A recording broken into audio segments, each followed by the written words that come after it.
see you. Just pop on and like wave, and you can totally turn it back off again. If you're decent. Make sure you're decent. Yes. Please, please do that. It's a great add-on. Oh no, we he, lost. he wasn't decent. He I left. Oh, didn't do that. He That was wasn't decent. all. he wasn't He decent. wasn't decent. Oh I God. Elijah guess threw a not. ball off. Said, make sure you're decent. God damn it. That's he's like, all right, He I'm said leaving. they I'm they leaving the got me. meeting. Oh, they're back. Awesome. Okay.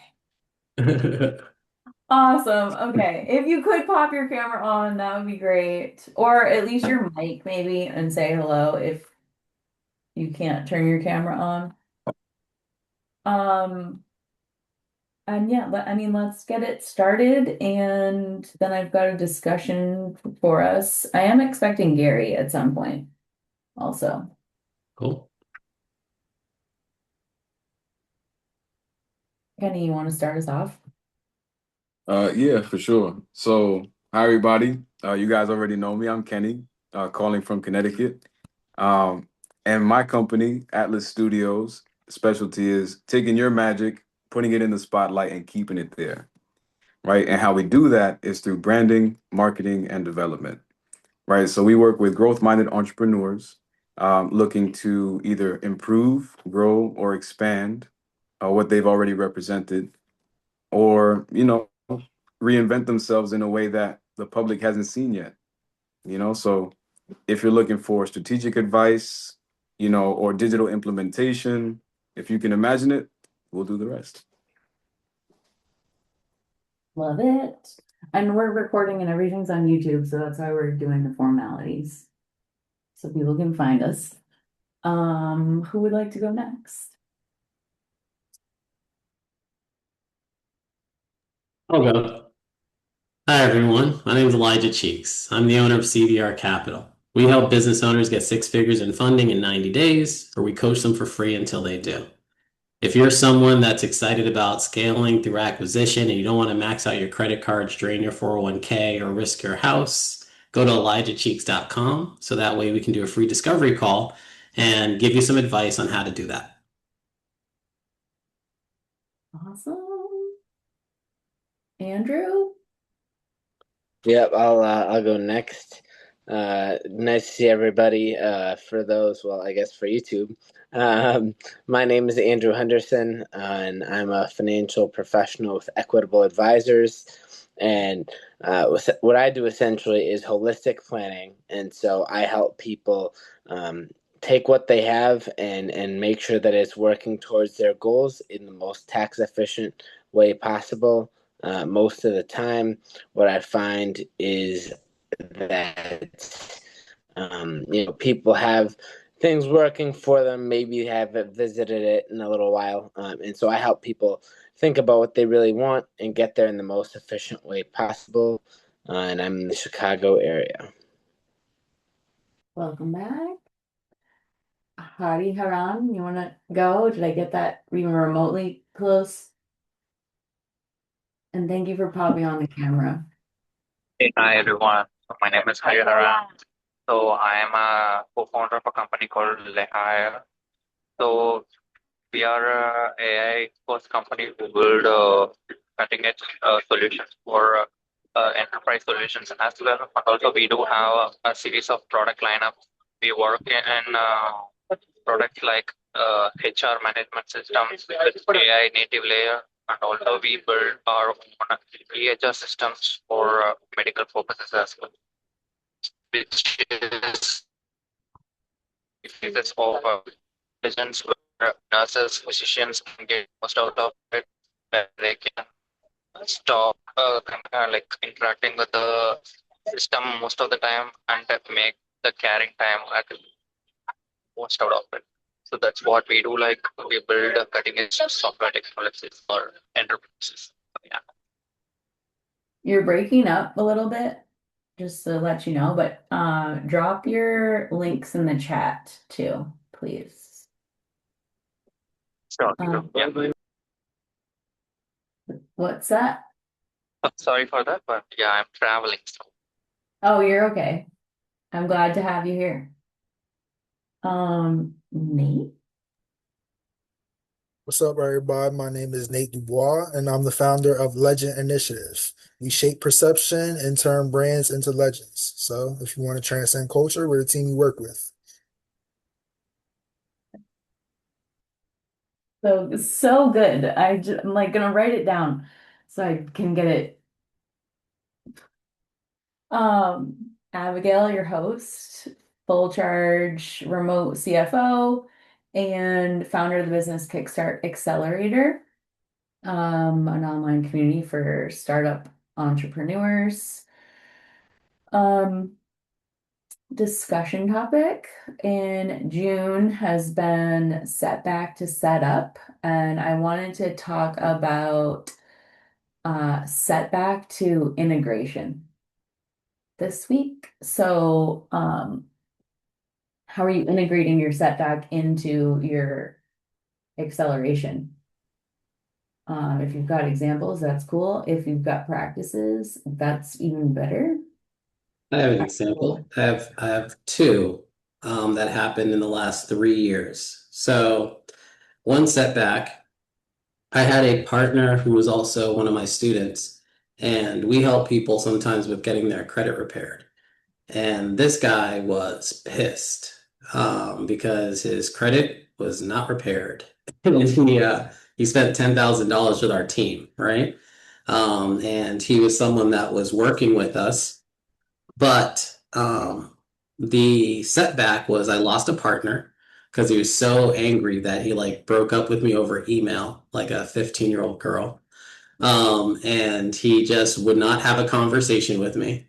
And, my initial reaction, because we've had like 80 other students who their credit got repaired, was it's your fault, and like he's maxing out his credit cards, he's being late on payments, like that doesn't work. You have to kind of do the right thing while someone's fixing your credit. Otherwise, you're kind of like, rowing against the wave. But what I did, because it hurt so bad, like the pain of that moment changed the way that I ran my business. So I created a keys to success module that everyone's required to watch before they get started. I added weekly accountability versus monthly accountability. I made sure that our emails ended up having like these are the 4 things you need to do, otherwise it won't work out.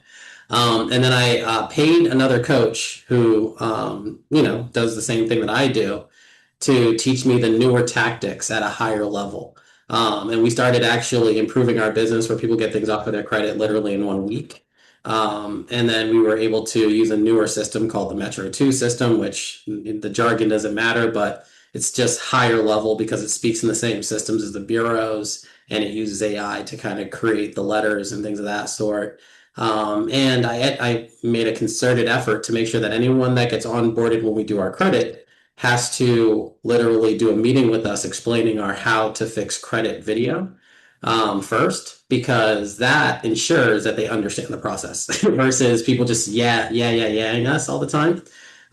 So that was a setback, not like a major setback. He didn't like ask for a refund or anything like that. Like we got him a client that's paid him like $100,000 from our like community. So I was pissed on like multiple levels because I was like, bro, you're not doing what you're supposed to, and I'm making you money. Like, but at the end of the day, people are gonna, when they fail, they're gonna blame you, as a leader. So I always try to be mature about my leadership, and there's a book I think that talks about it called like it's like about taking ownership, extreme ownership, I think is the book. And I was like, I'm just take extreme ownership, swallow my pride, and just dive in and make my business better, because at the end of the day, if this is coming up, it's so I can clear it. So that way I can make my business better. Like if that never happened, I wouldn't have added all those innovations to my business. And, at a 10x scale, it's bound to happen again, right? So that was one setback. The second setback was with one of my partners who, so I get probably 70%, maybe 90% of my leads in the past from the Black Business Directory. And I'm a member of the Black Business Directory for like 6 years. And, after like year 4 or 5, the owner of the directory was like, he called me, he was like, hey man, I was praying and God said that I needed to make you a partner. And I was like, I don't argue with Jesus, so let's do it, So he made me a partner where I give him like $1,500 per sale. But at the same time, his call team puts people in my calendar directly. So they're not always the best leads, but it's leads that I don't have to pay for. It fills my calendar, and I was at the end of last year in December, I was fixing to add salespeople to my organization.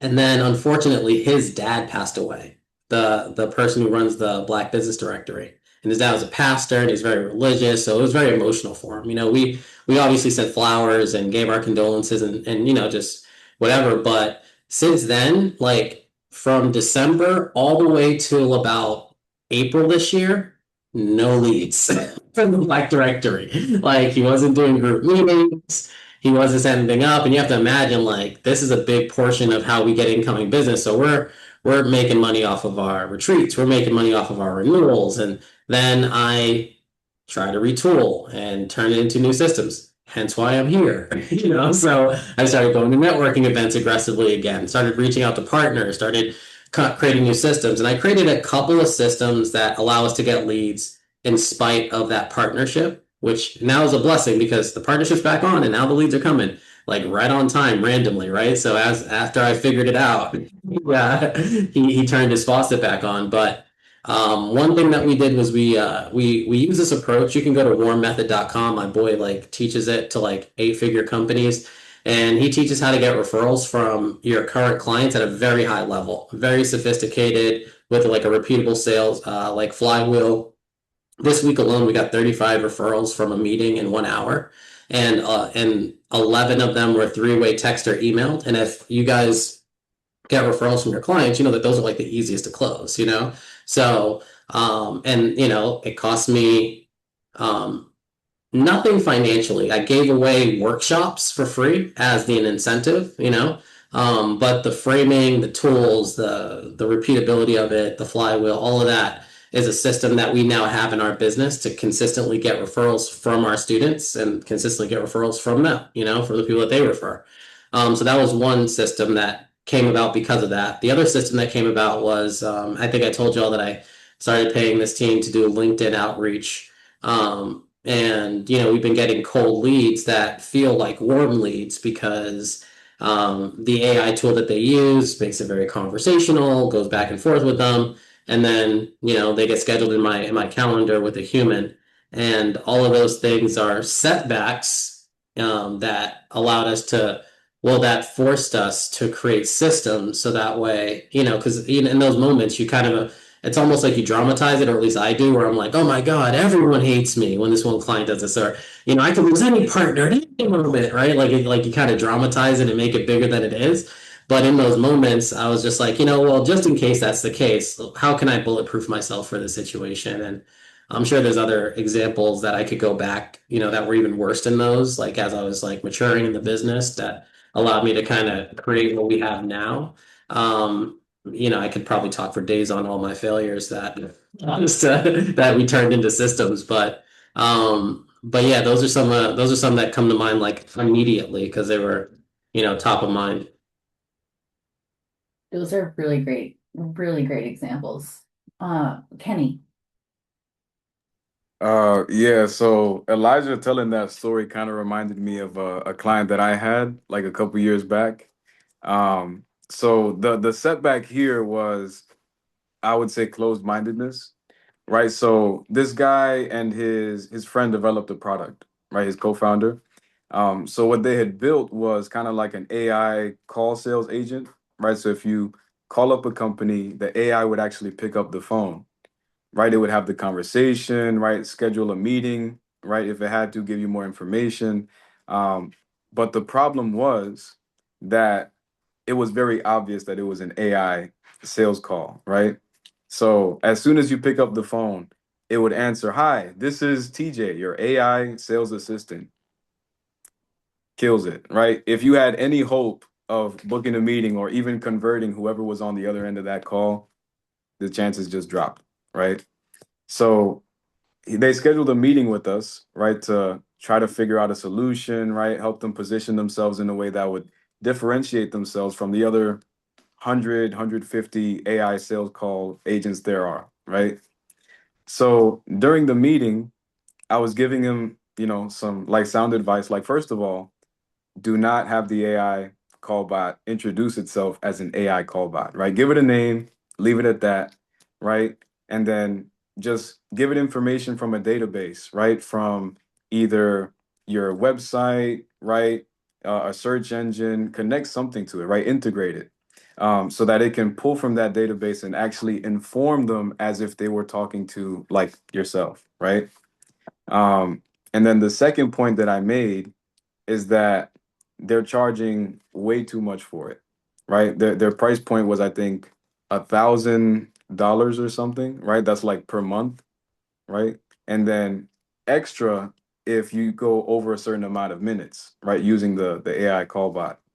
Um, so even that in and of itself, it put them on the higher end. So the problem was they were charging way too much for an AI call bot that was not of the same quality, you know? So after that, after that call, we had a follow-up, right? And before the follow-up, I had an inkling. I had a strange feeling. I was like, I wonder if he took the advice that I gave him, right? So lo and behold, right? I go to his LinkedIn page and he created a video, right? Kind of like a demo, right? Showing how it works, an example call, things like that. The first thing he said on the call was, okay, so my name is Trey. I forgot his name, but my name is Trey. My co-founder and I created this thing. Here's how it works, right? So he did the example call, and the first thing it says is exactly what I told it to say, right? So my name is TJ, right? How can I help you? Right? So the first thing is, did you guys hear any of that credit given to me? No. Right? He said it was him and his guy, right? And the second thing is, he said, "Oh, and you can actually get this call bot for the low, low price of, like $100 a month, right?" So, with that in mind, the setback there was I gave him too much information, right? And the second thing is I gave him the value that it was worth, but without, the proper payment. you know? So little do you know, he took that to the bank, right? So they started white labeling it, selling it to people. Um, and as far as I know, they're still getting beat out by, a lot of the competition out there. And the last update I got, they actually filed for bankruptcy. And that guy who scheduled that call today is actually a personal trainer at a gym. So not the most, wholesome story, but it was food for thought, right? So what that taught me, that setback, was just be very mindful, right? Because you could be going out of your way to help somebody, and then they could be trying to pass off your good work, your advice as their own, right? And then try to make a profit off of it. So yeah, just be mindful. Nate. Giving too much information for free. Kenny, don't do that again. My No, setback, that was like 3 years ago. Never again. I think my setback was probably, I think I still have the constant setback, but it comes with like training marketing people. And so I always struggle with like when you are good at something, it's hard to teach somebody else how you do it when you're just naturally good at it, right? So when I was building a team of marketing people and brand marketers and PR specialists to think how I was thinking, I had, I think I still do have it, but I have the I had the tendency to just speed past everything, like just the basic parts, and then we get to this, and this is how you think, and these are the different nuances when they don't understand it, right? It's like teaching a kid how to ride a bike without using training wheels. They just want to keep falling. And I think I didn't know that was a problem until one of the team members came and said, "You're moving too fast." Right. And she was experienced, right? She was like, "You're moving too fast. The rest of the team is stuck." All right. I can keep up, but they can't, right? It was like part of the setback was understanding like maybe you do need to slow it down. Maybe like just having self-awareness in terms of you're not good at training, right? You're not a good teacher. You're not good at this. You're great at what you do, but you're not necessarily a good teacher. So I talked to her and I was like, okay, so if you understand it, explain it to me and how I can explain it to them. She was like, basically, and she just started writing down, this is how blah, blah, in the simplest terms, right? So me and her started working on frameworks, right? SOPs, how we go about marketing for our clients, the storytelling aspect, what type of angles, what's the signature style, all these things, what to do, what to look at, in the most basic, like, I was looking at it, I was like, I'm skimming through it. She was like, see, that's your problem. You're skimming through it. People are going to actually read it word for word, every single thing, because it's a process. You're used to kind of skipping the process and going straight to what you need to do. So that was the outcome that kind of accelerated our growth, and where we can, since we have these SOPs, since we have this style and this framework, and since we have this nexus in terms of how we operate within the company, it makes it a lot easier to bring on talent or to outsource talent. Like if we want to work with a different marketing agency and hire them as a third level contractor, it's easy to say, this is how we do things. This is how you'll do things if you want work. And yeah, that was just one of the best things that happened, but also like a kick in the nuts. Like, damn, you are ass at training. I did get better, but I'll still say I'm terrible at training at a certain level. Very, very interesting story. Elijah. Thought of another setback. So I ran my first retreat in 2024 in Tulum, and I kind of did it partially because I had a friend who was raising money to build this retreat spot, and he asked me for money, and then asked me if I knew anybody who had money to invest. I sent him to a couple of people, and they finally built it. Which, by the way, if you want to build a retreat spot in like Tulum, Mexico, you can do it for like 1.5 million. It's like super cheap. So it was crazy. Like 4 villas, pretty dope, you know. And So I was like, all right, Brian, I'm gonna use your spot. So I never did a site visit. I just took his word for it. I never had anyone else do a site visit except for the person selling it to me. And we did the retreat. Now, people, while they were there, felt good, but that was because I prepared them for it, ahead of time. I was like, hey, we're not in the first world, so expect some service errors. Electricity's probably going to go out. Something's going to break. Water probably won't be hot all the time. We're here to transform and grow. We're in the middle of the woods. Mind your manners, leave everything better than you got it. Treat people good. I really set people up. And then I also had subliminals playing while they were sleeping and while they were awake that were like, if you don't know what subliminals are, it's like basically think of like elevator music, but like in a very, very low tone that only your subconscious mind can hear it. There's like a person saying like, you are worthy, you are amazing, you are great. So like emotionally you feel good and you don't know why. So I was like booby trapping them to feel good the whole time they were there. And we did like a group cold plunge, we did meditation in the morning. Like we just did a bunch of things because I wanted to make sure that they felt good. Because I know that people don't remember what you say, they remember how they feel when you say it. So I just wanted them to feel good the whole time.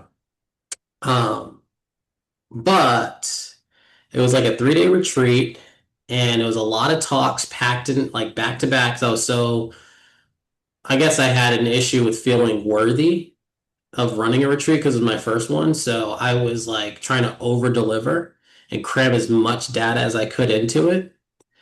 And by the time it was over, I felt like shit. I felt horrible. Like I poured into everybody.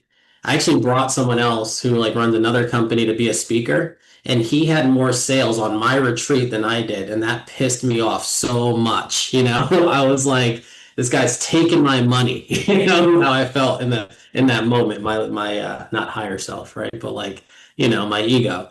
And then from there, I'm arguing with my wife, while we're there. We have to leave the retreat, even though they gave us an extra day. Like we had to leave because physically my energy was off, even though everyone felt great when they left.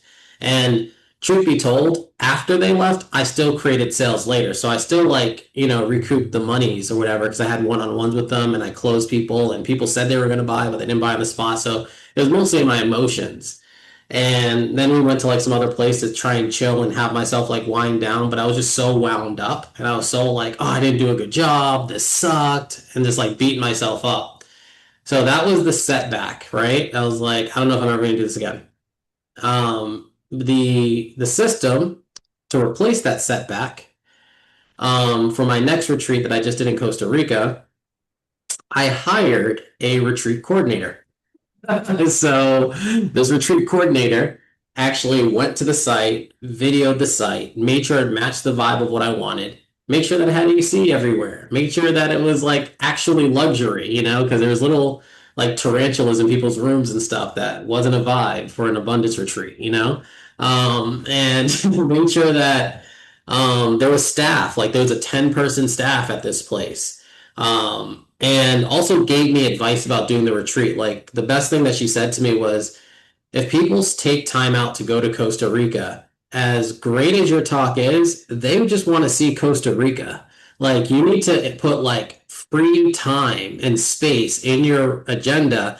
And that alone is going to make people feel like they had a great event, even if you don't have anything planned during that time. And they were like, the reason why you felt like shit was because you were going back to back to back to back to back with no support. Like, of course you're going to feel like you're wrung dry. It's like you need the break more than they need the break, So I had 2 long breaks and I made it 5 days instead of 3.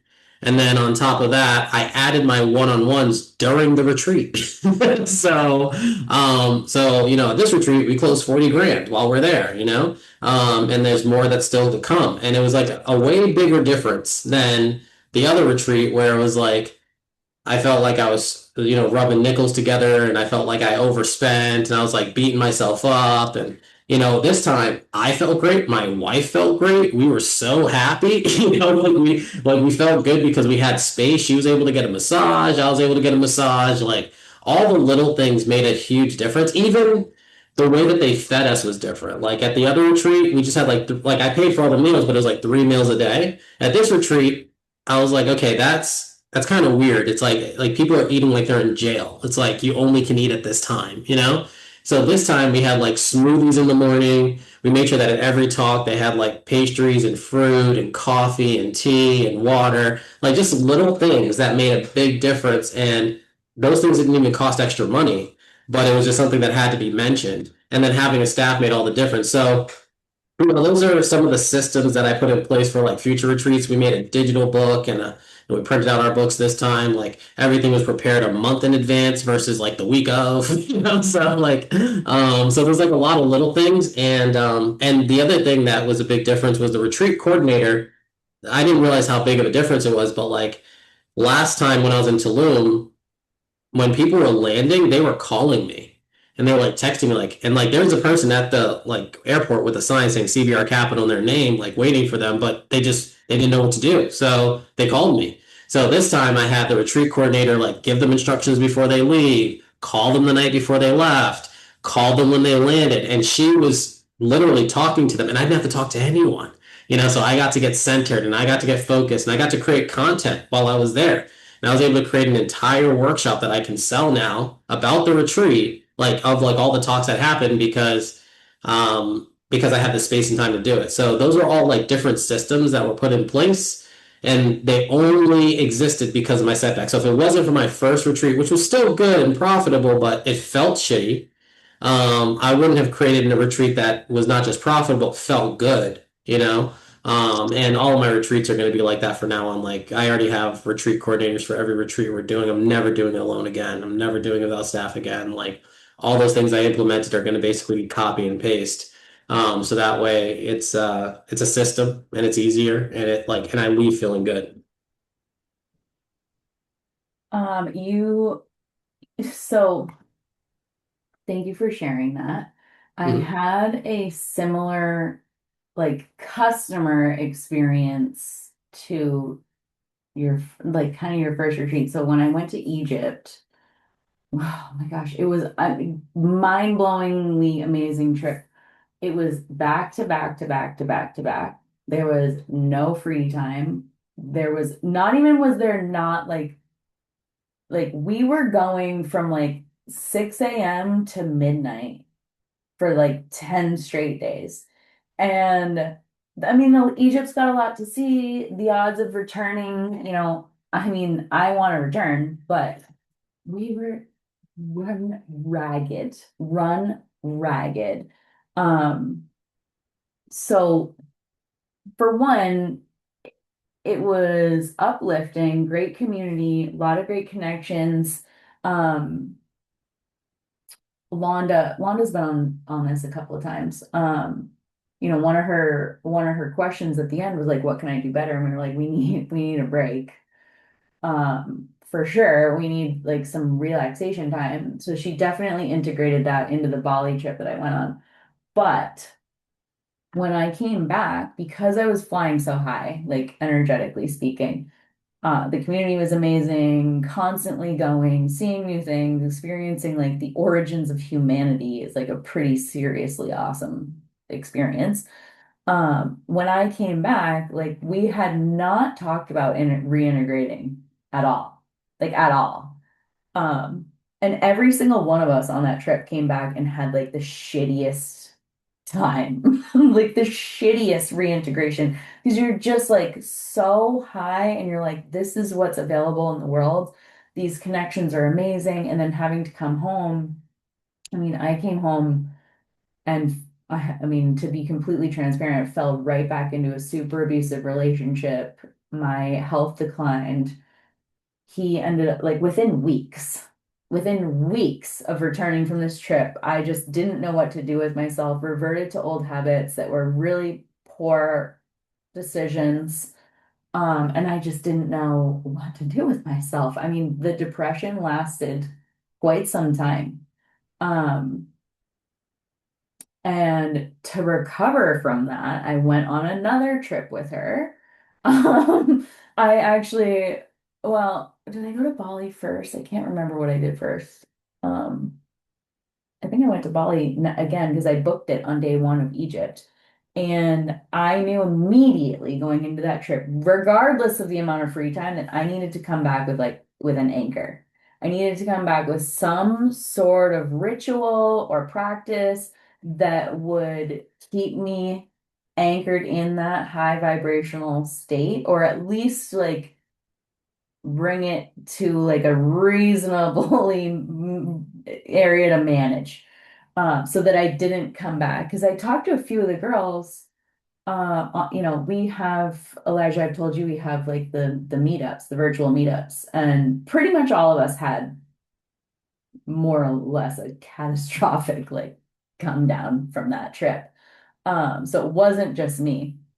So when I came back from Bali, I was like, I knew I had to have a plan. So I had like I bought like 1,000 pack of incense and I burned that every single day at the same time. I made sure my spaces were clean and that I was like prioritizing self-care and just kept it at least like an average much higher than when I returned. So that was like a really, really serious lesson in general when you come out of whether it's a travel, a retreat, one-on-one, these networking events, doesn't matter how big or small the high energy container is, you have to leave it with some sort of integration or routine. Like Kenny and I talk almost after every one of these, almost every time. And he knows like I have to do the dishes when I get off of these calls so that I'm like, I have time to sit in what we've talked about and also take care of myself at the same time. Um, so super important to me is like creating some sort of maintenance ritual around it. Um, the other thing is from that same thing, coming back and falling back into the old patterns and getting back in that super toxic and abusive relationship, especially after being around high vibrational people, who I have in my life and who I'm surrounding myself with. I'm sure everybody's heard that saying, like who the five people you spend the most time around is like who you're going to be most like, or whatever that quote is. Um, and yeah, like the lesson, the setback came as part of the same event, but it's a way greater thing. Is like allowing that person back in my life, no matter the love I care for them, um, or the love I have for them, their vibration was so low and it brought me down. I couldn't show up for work. I couldn't show up for my clients. I couldn't show up for the community that I wanted to start building this. I couldn't do anything. And so I really needed to start being mindful and, very long story short, they are otherwise indisposed, we'll just say, for several more months. Um, but I had to like very firmly chop that toxic limb out of my life and be very intentional about who is in it. And that meant a lot of people got cut out, which it sucks for them, I guess, but um in order to integrate these high vibrational experiences, I have to remove the lower vibrational stuff out of it. The last thing I was gonna say was I've had like people I hire, Nate, you were bringing this up before, team member issues. As I've hired on, when I first did it, my first hire was amazing. I wish she never left. Her name was Michaela. I will never forget her. Um, but I'll hire people out of college with accounting degrees, and I am a successful person if I've trained them to a point where they can get a bigger and better job than what I can offer them. So like not a failure in that sense, but along the road, I've hired some people who have fucked up client books bad.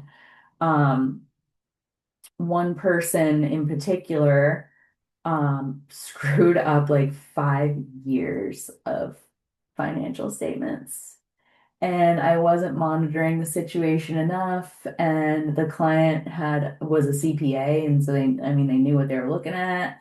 And the client was a CPA owner of a retail store and had hired me because of my reputation, my referrals, all the things. And this girl like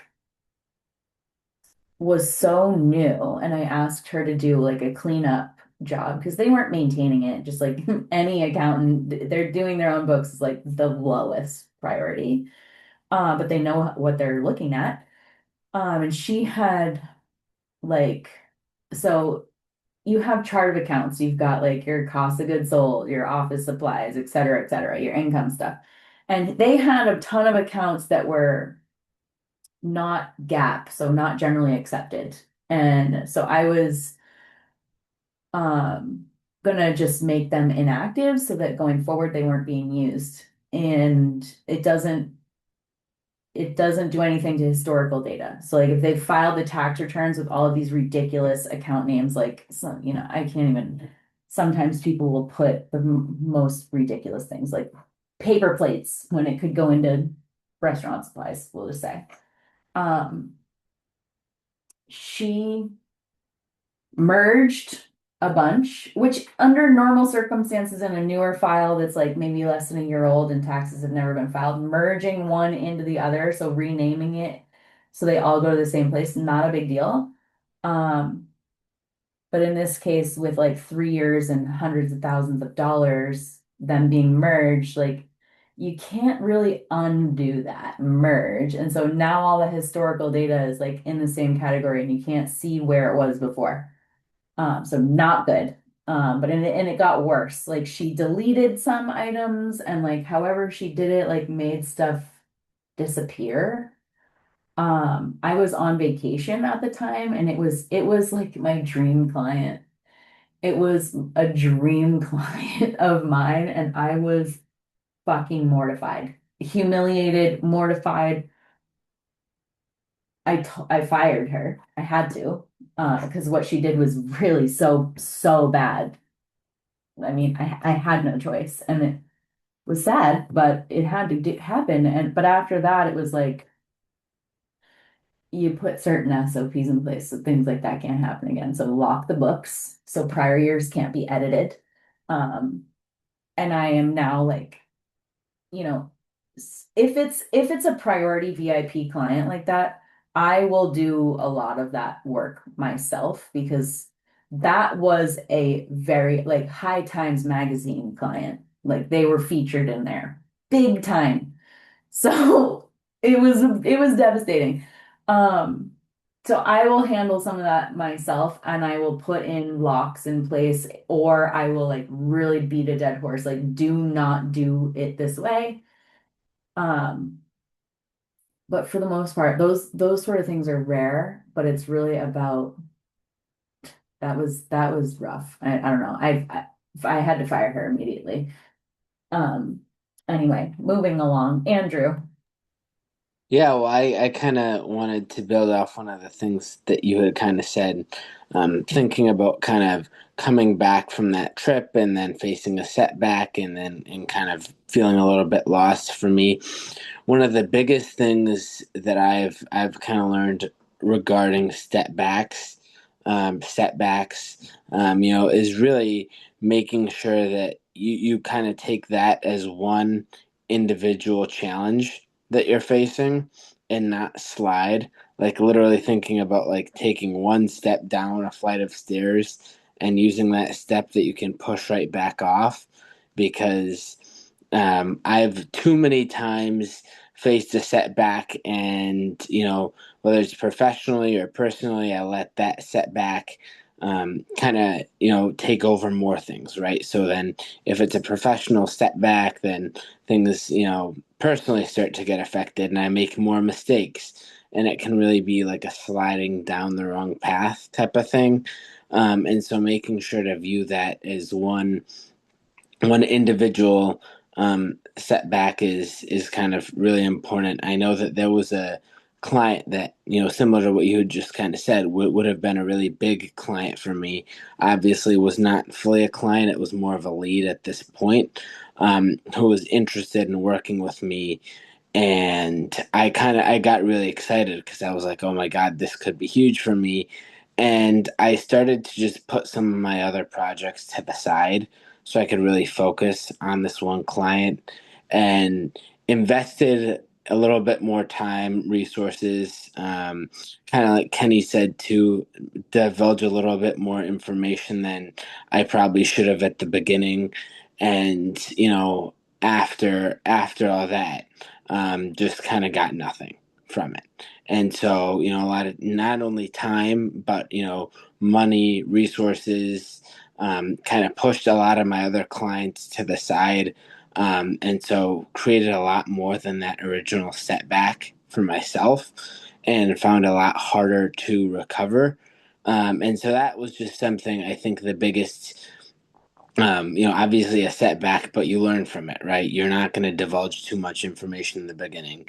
You're not going to invest, a ton of money into this one thing or a ton of, resources, whatever it may be, before you kind of see things through. And so that was a challenge for me, but just learning from that, right? To make sure that you view every individual setback as an individual setback and not let things kind of slide downhill because that's when a setback can turn into a landslide or a bad situation.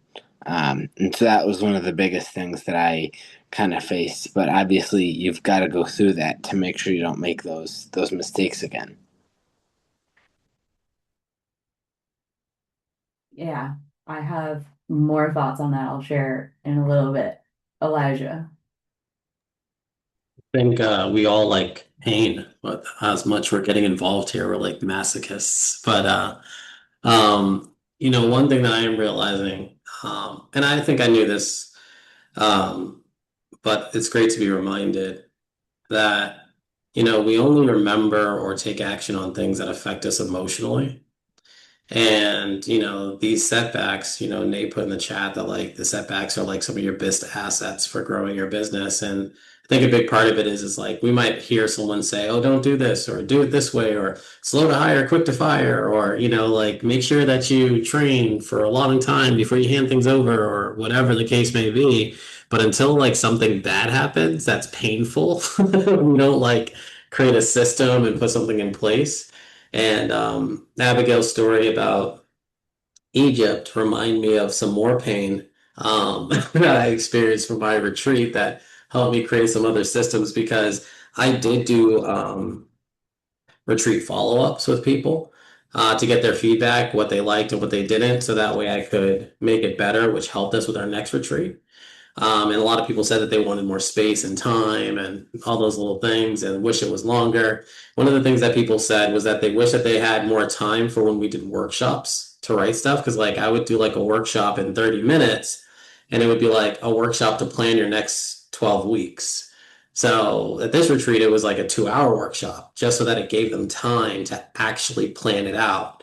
And because of that, and this other part came from you, Abigail. Like when you told me when we had our one-on-one about the crash, because I was telling you about the retreat, and you're like, oh, just make sure you do something, and you gave me the idea of doing a retreat reunion. So we have a retreat reunion that everyone's already booked for. And then I try to, so these bracelets that I'm wearing, like I gave these away depending on what people bought, and one for people who didn't.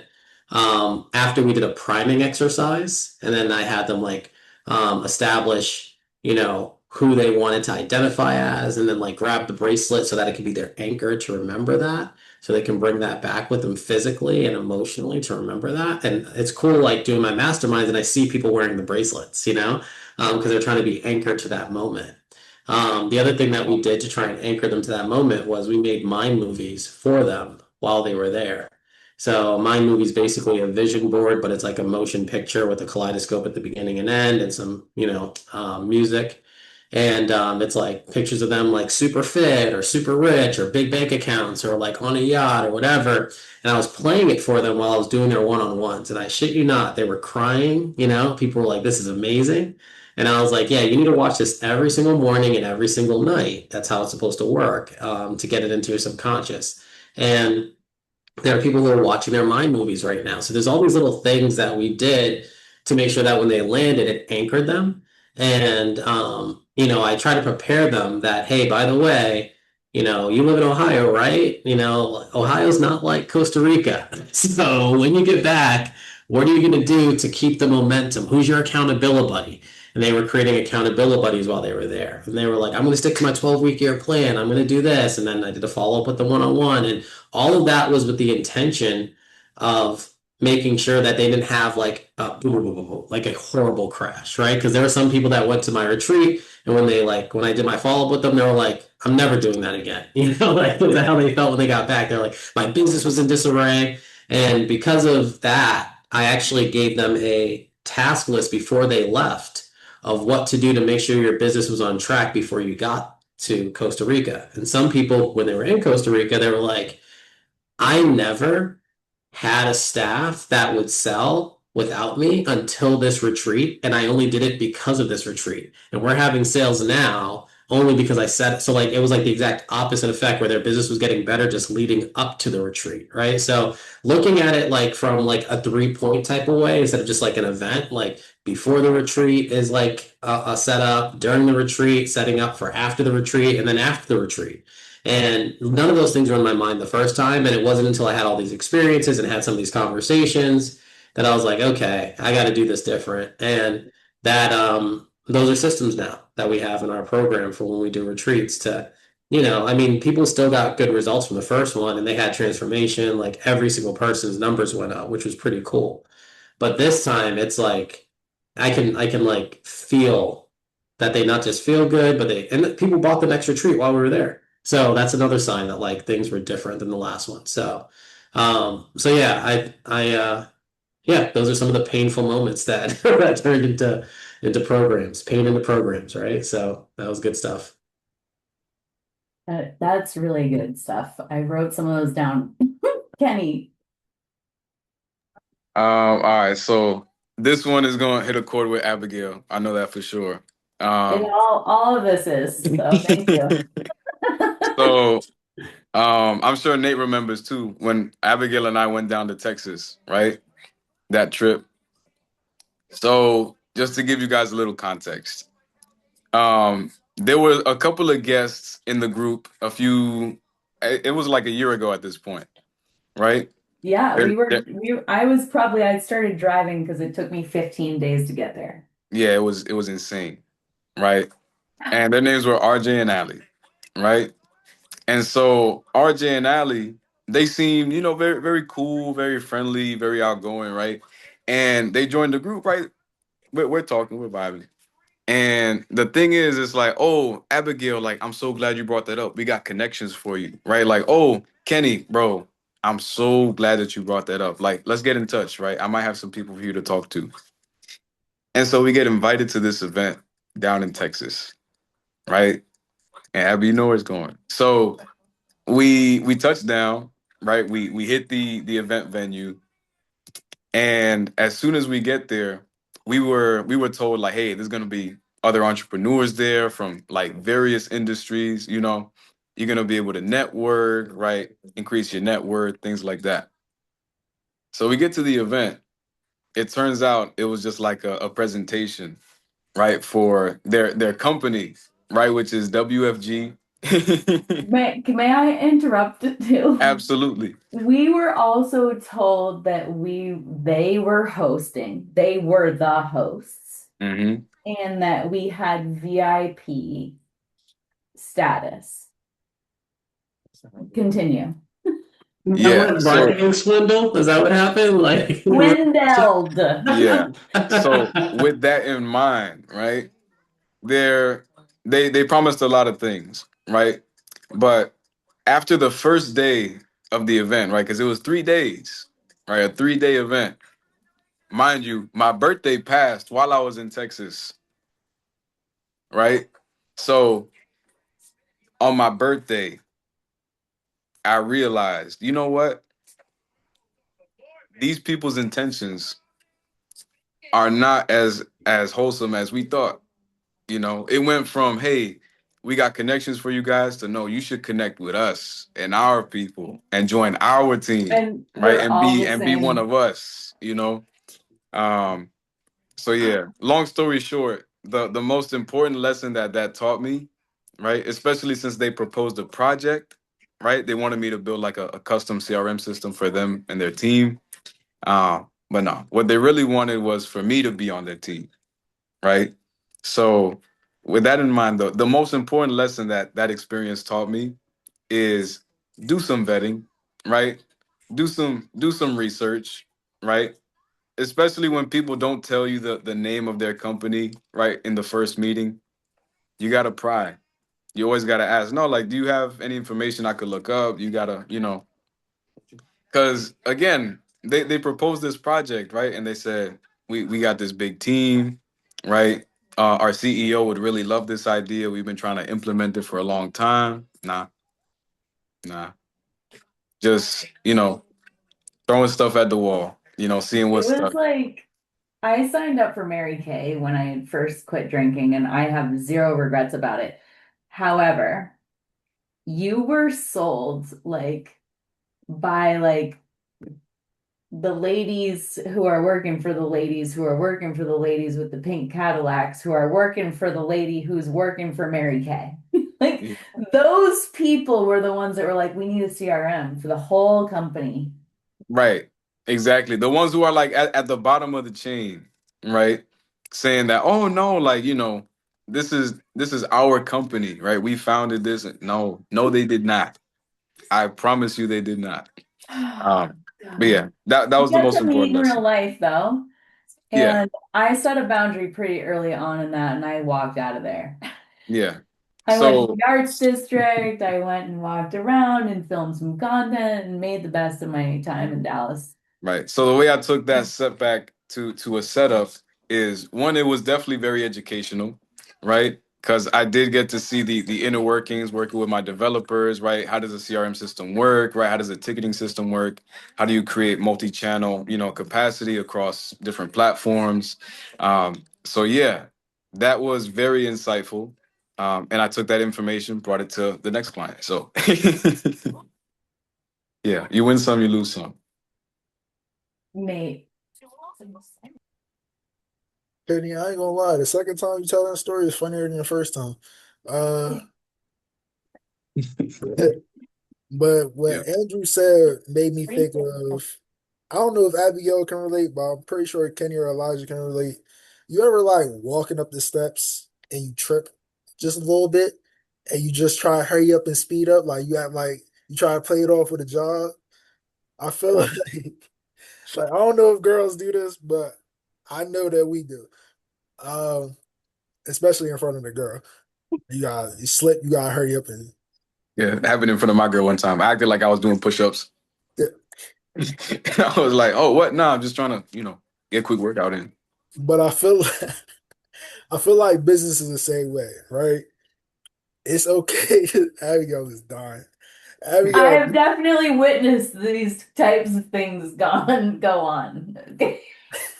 It's a pride thing. it's girls fall, they just fall. Like, they just expect somebody to catch. No, we can't be seen falling. We Yeah, fall. It's like because it's an instant laugh. Girls is like, oh my God, you okay? Men fall, it's like, haha, get up. Like, but what I'm yeah. saying is I feel like business is the same way. All right. When you trip, it's so important to make sure that you play catch up in some way, right?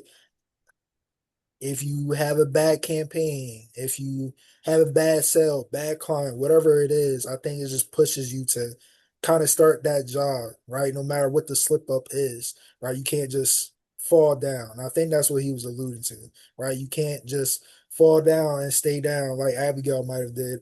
Uh, you have to kind of trip, catch yourself, and hurry up and speed up, right? And I think the more times you fall, the quicker and easier it gets for you to speed up and accelerate and to kind of use that as leverage to catch up to what you're trying to get to. Yeah, that's dope. That's exactly what I was saying the other week when I was referencing that philosophy, right? Like if you're walking up a staircase, right, it was funny enough that that's pretty accurate right here, right? So if you fall off a step, right, and you're walking up a flight, imagine there's a trampoline at the bottom, right? And the way I explained it was if you fall from a higher height, that's only more momentum for you and more fuel for you to like launch yourself back up to where you were, right? And then keep going, right? So then when you hit the next hurdle, at least you'll know that you were higher up. So you can use that again to create momentum, use that energy to use that as fuel, you know, to just keep pushing yourself further and further. I'm trying to find there's a graphic I saw while I was doing the Mary Kay thing. Um about the emotional cycle of entrepreneurship. I don't know what it's called, but it's like it's like the high, something happens, oh no, like recovery, back to the high, and it just like keeps going. And so I guess I'll Kenny, you can end us with a quote, but I just want to say like the cycle never stops I think, going. yeah, I think entrepreneurship is all about adjustments. That's why I think entrepreneurship is basically like a sport, right? If you, I'm gonna say this, playing basketball like as a when I was little and I was small against like high school players, you would go to the room, get your shot blocked, and you'll get knocked on the ground, right? And the most important thing is you get back up, and the next time you go to the room, you adjust. I think the same thing is in business, right? You can try every single thing, right? You don't know what your business is going to do. I think Kenny can relate. When we're working with clients, there's different approaches to different clients, right? There's a difference between somebody that has already done a lot of marketing and had analytics and reporting and all this, they tried a lot of stuff, and somebody that's just getting into marketing, right? Somebody that's just getting into marketing, we're going to try a lot of stuff. We're going to fail like 95% of the stuff we try because you never did anything, right? But compared to somebody that's been marketing for 3 years, 4 or 5 years, and they know what they do, they have analytics to support, and they just need more of the same thing or different eyes on something, it's a lot easier, right? We don't have to fail as much because you already did the falling, right? As entrepreneurship, especially when you're starting a business, even when you ran your business for 10, 20 years, the world is constantly changing. You're constantly having to adapt. But the more that you are comfortable and confident with falling and failing and those setbacks and tripping over, the more easier it's going to be for you to bounce back. And what Kenny said, use that trampoline to kind of propel you. So I think entrepreneurship is all about adjustments and falling. Agreed. Kenny. Yeah, I'll keep it short. I know we're over time. But I do like the point that Nate brought up, right? Because I do like a lot of A/B testing, like with my clients, right? To try to figure out what strategy might be best for them, right? For example, if they are really adamant about doing an email campaign, right, to reach out to their ICP, right, their ideal audience, I'm like, okay, yeah, let's take that route, right? But also, my recommendation would be let's try content marketing, right? Because I feel like that would fit in with what you represent as well. So we kind of see the results from both, right? How's the email campaign performing, right? As opposed to the content that you've been posting on, Facebook, Instagram, TikTok, so on and so forth. So if social media is in fact performing better, right, per the recommendation, I wouldn't just say cancel out the emails, right? Because it's another touch point.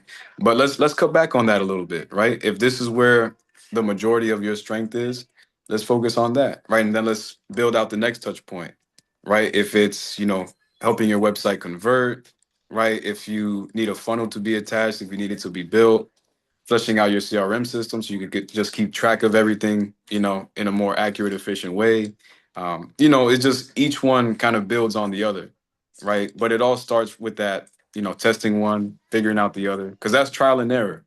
You're seeing what works, what doesn't, and then you pivot, you adjust, like Nate was saying. So that's spot on.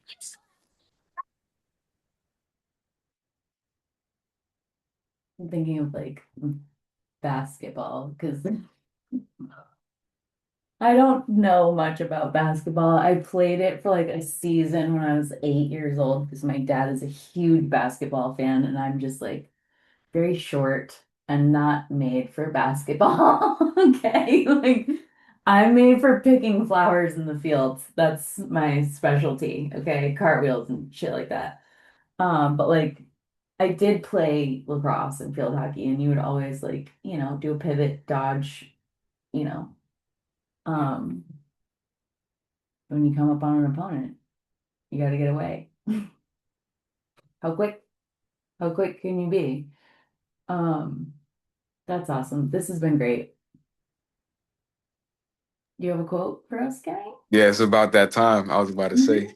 I don't know All how right, I guys. end without it. This is my Now, of course, it's tradition, Mhm. All right, guys. So, with the theme of from setbacks to setups, this week's quote comes from Christine Kane. She says, "Always move forward. Giving up on your goal because of one setback is like slashing your other three tires because you have one flat." And with that Yeah. said, I'll pass it back to Abby. All right. I did sponsor for next week, so hopefully we will. I'm wondering if Eventbrate's playing a game with me. Um, and all these are on YouTube now, in case you guys haven't seen them. They've been getting posted there for a little while. Some of them have quite a few views also. Um, yeah, that's all. See you guys next week. All right. Always a pleasure, Abby. Elijah, Nate, always good to see you. Hariharan, thank you for joining us today. Hope to see you next week.